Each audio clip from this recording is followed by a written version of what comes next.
আচ্ছা, আমরা ক্লাসটা শুরু করি। পজ করেন, পজ। আচ্ছা, কাজী নজরুলের সম্বন্ধে আমরা গত ক্লাসে কিছুটা জেনেছিলাম, নজরুল ইসলাম সম্বন্ধে। তো নজরুল ইসলাম কত বছর বয়সে প্রথম গান রচনা করেন বা তার লেখার শুরু করেন, সাহিত্যকর্ম শুরু হয় তার কত বছর বয়সে? কত বছর বয়সে? আচ্ছা, রবীন্দ্রনাথ প্রথম লেখা শুরু করেন কত বছর বয়সে?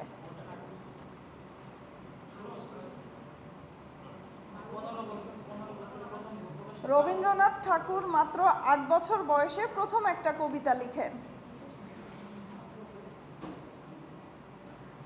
আর রবীন্দ্রনাথ এবং নজরুল ইসলাম মাত্র 12 বছর বয়সে তার লেখা শুরু করেন। তখন সে লেটোর দল নামে একটা গানের দল ছিল, সেই লেটোর গানের দলে সে একটি গান লিখেন। সেটা কত বছর বয়সে? মাত্র 12 বছর বয়সে। তাহলে দেখা যাচ্ছে নজরুল এবং রবীন্দ্রনাথের যে এই কবি প্রতিভা তাদের শৈশবকাল থেকেই বিকাশ লাভ করেছে।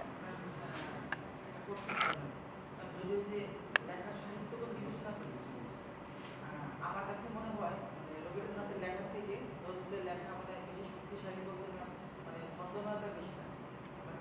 সাহিত্য বিশ্লেষণ করার জন্য ওই একটাই অ্যাট্রিবিউট আছে নাকি আরো অনেক অ্যাট্রিবিউট আছে? আমরা দুজনকে এভাবে কম্পেয়ার করব না। দুইজন তাদের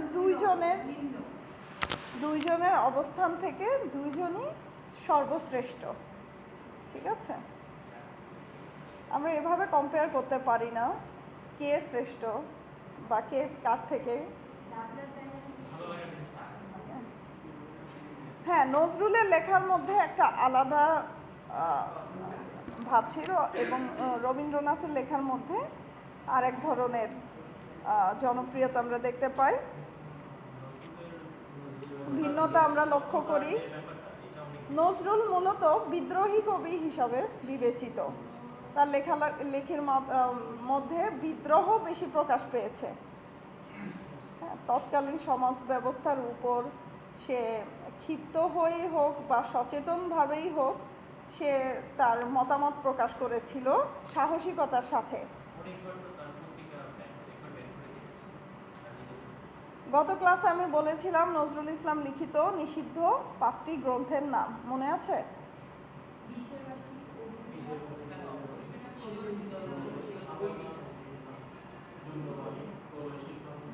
কয়টি ছিল নিষিদ্ধ গ্রন্থ? 5টি। কি কি?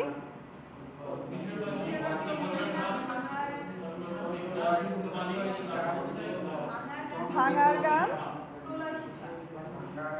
গুড, আপনারা তো মনে রেখেছেন, থ্যাংক ইউ। আচ্ছা, তো আমরা নজরুলের নতুন একটা ছোট গল্প শুরু করতে যাচ্ছি। গল্পটির নাম হচ্ছে পদ্মগোখ্র। পদ্মগোখ্র বলতে আমরা মূলত কি বুঝি? গোখ্র বলতে কি বুঝি? বিষধর সাপ। তো গল্পটির নাম হচ্ছে কোবরা, কিং কোবরা। পদ্মগোখ্র বলতে বোঝাচ্ছে, পদ্ম দিয়ে বোঝাচ্ছে কি সাপগুলো ছিল সাদা রঙের। সাদা রঙের এই সাপকে পদ্মগোখ্র বলা হয়েছে। এই সাপকে অবশ্য এই গল্পটিতে প্রতীকী রূপে ব্যবহার করা হয়েছে। ঠিক আছে, আমরা মূল গল্পে চলে যাই। গল্পের শুরুতে বলা হয়েছে রসুলপুরের মীর সাহেবদের অবস্থা দেখিতে দেখিতে, আচ্ছা বেশি ছোট হয়ে গেল,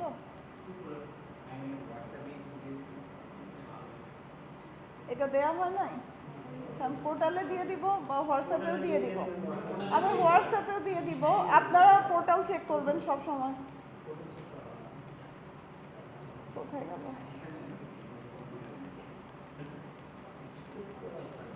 আপনাদের পোর্টাল চেক করার প্র্যাকটিসটা নাই, আপনারা পোর্টালটা চেক করতেছেন।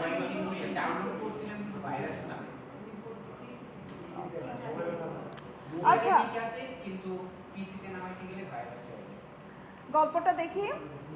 এখানে কি লেখা আছে? রসুলপুরের মীর সাহেবদের অবস্থা দেখিতে দেখিতে ফুলিয়া ফাপাইয়া উঠিল।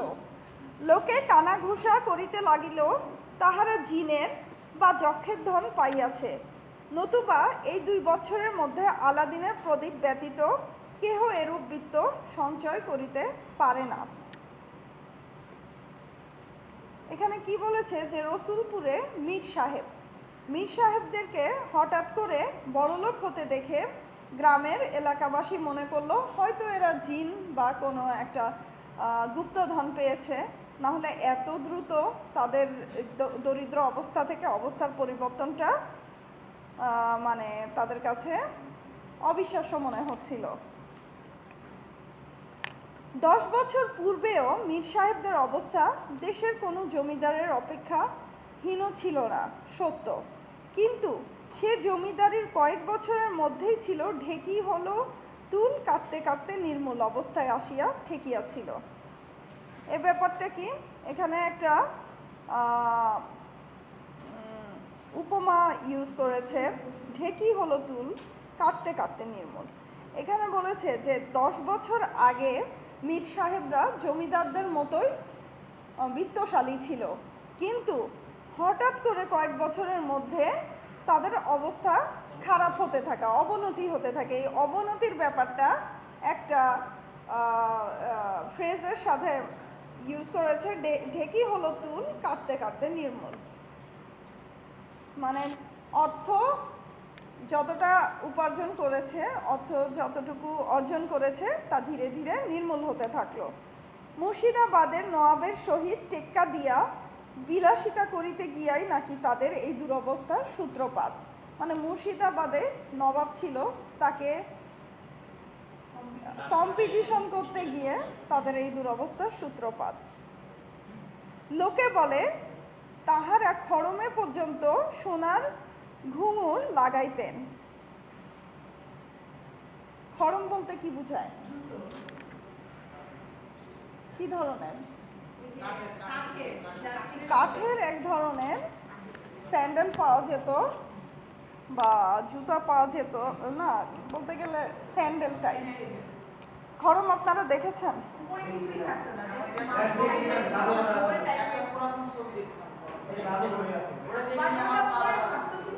মিউজিয়ামে আছে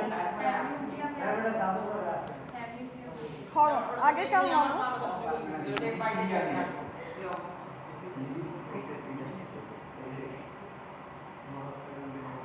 খড়ম আগেকার মানুষ পড়তেন, সাউন্ড হতো। আমার মনে হয় বিত্তশালী মানুষেরাই এই খড়মটা ইউজ করত, এবং সেটা একটু হেভি হতো না? হেভি থাকার কথা। আচ্ছা, তো এখানে বলা হয়েছে যে খড়মের ভিতর ঘুঙুর লাগানো থাকতো। এখানে তাদের অনেকগুলো মানে বিলাসিতার কথা বলা হয়েছে। আচ্ছা,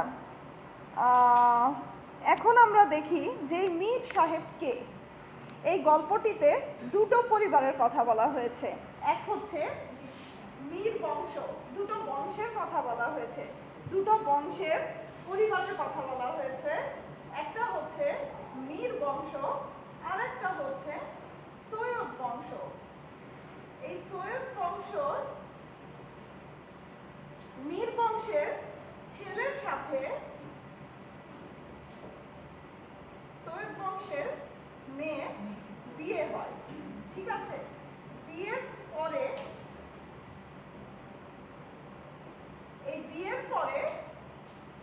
এই 2টি পরিবারের মধ্যে একটা সম্পর্ক তৈরি হয়, এবং এই সম্পর্কের পরে কিছু ঘটনা ঘটে, সেই ঘটনা নিয়ে গল্পটি আবর্তিত হয়েছে।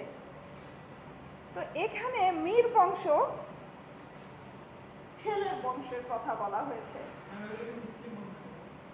অবশ্যই মীর এবং সৈয়দ উভয় মুসলিম বংশ। মুর্শিদাবাদ জেলা নিয়ে আচ্ছা, যাই হোক, তো এখানে বলা হয়েছে যে খড়মের ভিতর সোনার ঘুঙুর লাগানো হতো। খড়মটা শুধু শুধু এমনি কাঠের খড়ম ছিল না, তাতে আবার স্বর্ণ লাগানো হতো। ঘুঙুর মানে কি? মানে পায়ে, হ্যাঁ। আচ্ছা, এবং তাদের আরও কিছু বিলাসিতার কথা বলা হয়েছে, যে তাদের আসেন, তাদের মানে মীর সাহেবের পিতামহ, পিতামহ মানে কি? দাদা। দাদার সেবা কার্যের জন্য দূর দেশ থেকে, তাদের সেবা করার জন্য দূর দেশ থেকে সুন্দরী মেয়েদেরকে কিনে আনা হতো তাদের সেবা করার জন্য। তাহার মৃত্যুর সাথে সাথে, মানে তার দাদার মৃত্যুর সাথে সাথে স্বর্ণালঙ্কার দগ্ধ লঙ্কায় পরিণত হইল। মানে মৃত্যুর সাথে সাথে তাদের অবনতি হওয়া শুরু করলো। এমনকি তাহার পুত্রকে গ্রামেই একটি ক্ষুদ্র মক্তব চালাইয়া অর্ধ অনশনে দিনাতিপাত করিতে হইয়াছে। মানে ছিল কি আর পরবর্তীতে হলো কি? লাস্টে তার পজিশন কি হলো? একটা ক্ষুদ্র মক্তবে অর্ধ অনশন মানে কি?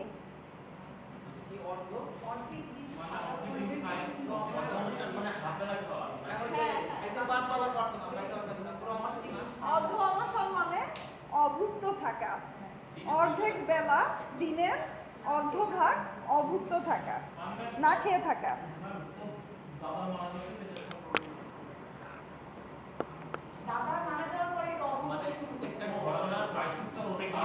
দাদা মারা যাওয়ার পরে তাদের অর্থনৈতিক ক্রাইসিস হতে থাকে, মানে অবনতি হতে থাকে।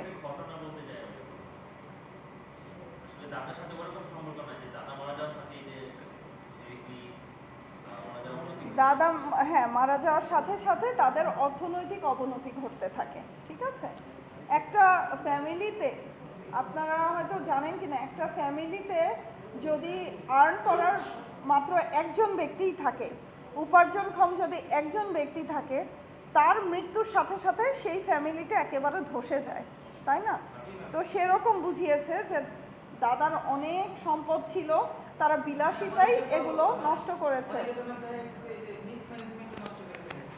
হ্যাঁ, তো অর্থনৈতিকভাবে দুরবস্থার কারণ হচ্ছে তারা বিলাসিতায় কিছুটা অর্থ সম্পদ নষ্ট করেছিল। পরবর্তীতে মানে যখন পিতামহ মারা গেল, তখন তাদের আরও করুণ অবস্থা পড়তে হয়।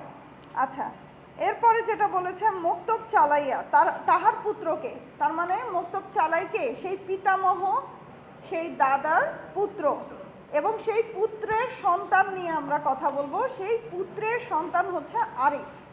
ঠিক আছে, এই গল্পের কেন্দ্রীয় চরিত্র। আচ্ছা, তো এখন এখানে বলেছে এমন পিতামহের, না, মীর সাহেব বংশ, আমি আসছি। এমন পিতামহের পৌত্রের, পৌত্র মানে কি? আচ্ছা, পুত্র ছিল যে মক্তব চালায় সে, আর পৌত্র মানে কি? নাতি, দৌহিত্র বা পৌত্র, নাতি। তাহলে মীর বংশের যে প্রথম ব্যক্তি ছিল তাকে পিতামহ বলা হচ্ছে। তার পুত্র ছিল যে মক্তব চালাচ্ছিল, মাদ্রাসায় মানে সে নিয়োজিত ছিল, তার ছেলে হচ্ছে পৌত্র, এবং এই পৌত্রের নাম হচ্ছে আরিফ। ঠিক আছে, আরিফ। বিলাসী মীর সাহেবের পৌত্রের নাম আরিফ, এই যে এখানে লেখা আছে, দেখেন, বিলাসী মীর সাহেবের পৌত্রের নাম আরিফ, বধূর নাম জোহরা। এখন মেয়ের নাম আমরা পেয়ে গেলাম। এই মেয়েটি হচ্ছে সৈয়দ বংশের, মেয়েটির নাম হচ্ছে জোহরা। জোহরা, এবং এই জোহরা এবং আরিফের মধ্যে বিবাহ বন্ধন অনুষ্ঠিত হয়। আচ্ছা, এরপরে যেটা বলেছে, জোহরার রূপের খ্যাতি চারিপাশে গ্রামে রাষ্ট্র হইয়া গিয়াছিল, কিন্তু অতরূপ আনবংশ মর্যাদা সত্ত্বেও দরিদ্র সৈয়দ সাহেবের কন্যাকে গ্রহণ করিতে কোনো নওয়াবের পুত্রের কোনো উৎসাহই দেখা গেল না। এই যে এখানে যে দুটো বংশের কথা বলা হয়েছে, পরবর্তীতে আমরা জানতে পারি কি মীর বংশ তো কিছুটা দরিদ্র, ঠিক আছে। এই এই মীর বংশের থেকে একটু সচ্ছল হচ্ছে সৈয়দ বংশ, কিন্তু এদেরকে সচ্ছল বলা যাবে না। আর চারপাশে যেসব মানে মোটামুটি বিত্তশালী বা নিম্নবিত্ত বা মধ্যবিত্ত আছে, তাদের মধ্যে সৈয়দ বংশকে উচ্চ পর্যায়ে ধরা যাবে না। কিন্তু খুবই দরিদ্র ছিল মীর বংশ, তাদের তুলনায় সৈয়দ বংশটা একটু সচ্ছল ছিল, ঠিক আছে। তবে বলতে হবে যে দুটি বংশই কি ছিল, অসচ্ছল, দরিদ্র। তো আমি এই যদি কম্পেয়ার করি, তো মীর বংশ সৈয়দ বংশের থেকে কিছুটা বেশি দরিদ্র। আচ্ছা, তো এখন বলেছে কি সৈয়দ বংশের মেয়েকে জোহরা, ঠিক আছে। তো এখানে বলা হয়েছে জোহরা দেখতে কি খুব সুন্দরী ছিল এবং তার রূপের খ্যাতি ছিল চারিপাশে, মানে গ্রামে তার রূপের খুব খ্যাতি ছিল। কিন্তু তারপরেও এই সৈয়দ বংশ কিন্তু ভালো একটা বংশ। আমরা কিন্তু নর্মালি সৈয়দ বংশ বলতে বুঝি একটা খুব এলিট ফ্যামিলি, এরকম বোঝায়। তো সেখানে সৈয়দ বংশের মেয়ে হওয়া সত্ত্বেও জোহরার ভালো বিয়ে হচ্ছিল না। কেন? দরিদ্র হওয়ার কারণে, কারণ তারা দরিদ্র ছিল।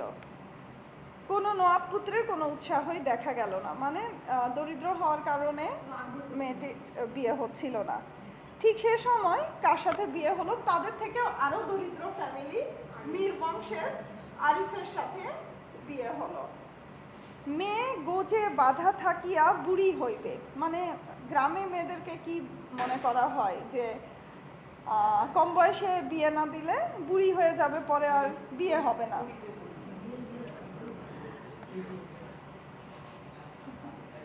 আচ্ছা, ইহাও পিতামাতা সহ্য করিতে পারিলেন না। এই যে এখানে লেখা আছে, মেয়ে গোজে বাধা থাকিয়া বুড়ি হইবে, ইহাও পিতামাতা সহ্য করিতে পারিলেন না। কাজে নিতান্ত অনিচ্ছা সত্ত্বেও বর্তমানে দরিদ্র মক্তব শিক্ষক মীর সাহেবের পুত্র, দরিদ্র মক্তব বলতে কি বোঝায়, মাদ্রাসার দরিদ্র শিক্ষক মীর সাহেবের ছেলে আরিফের সাথে আরিফের হাতেই তাহাকে সমর্পণ করিয়া বাঁচিলেন। এখন জোহরার বাবা মা কোনোভাবেই আরিফের ফ্যামিলিকে যোগ্য মনে করছিল না দরিদ্রতার কারণে। এদিকে আবার মেয়ের বয়স বেড়ে যাবে, হয়তো বিয়ে যদি না হয়, এই টেনশনে তারা কি করলো, মীর সাহেবের ছেলের সাথেই অনিচ্ছা সত্ত্বে বিয়ে দিল। মীর সাহেবদের আর সমস্ত ঐশ্বর্য উঠিয়া গেলেও রূপের ঐশ্বর্য এতটুকু ম্লান হয় নাই।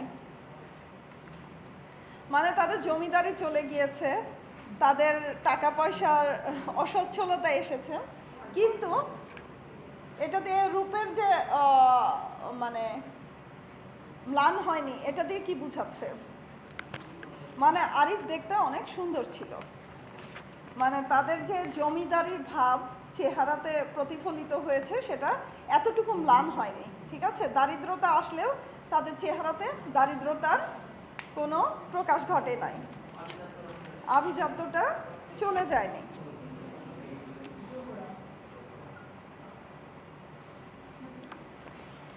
আচ্ছা, আমরা একটা জিনিস খেয়াল করি,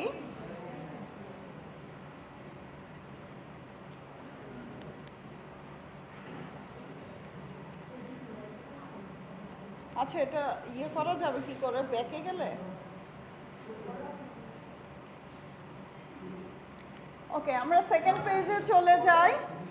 সেকেন্ড পেজে কি বলেছে, কাজে আরিফ জোহরা যখন বরবধূ বেশে পাশাপাশি দাঁড়াইল, তখন সকলেই চক্ষু জুড়াইয়া গেল, যেন চাঁদে চাঁদে প্রতিযোগিতা, মানে দুইজনকে খুব ভালো লাগছিল, চাঁদে চাঁদে প্রতিযোগিতা। ওরে বাবা।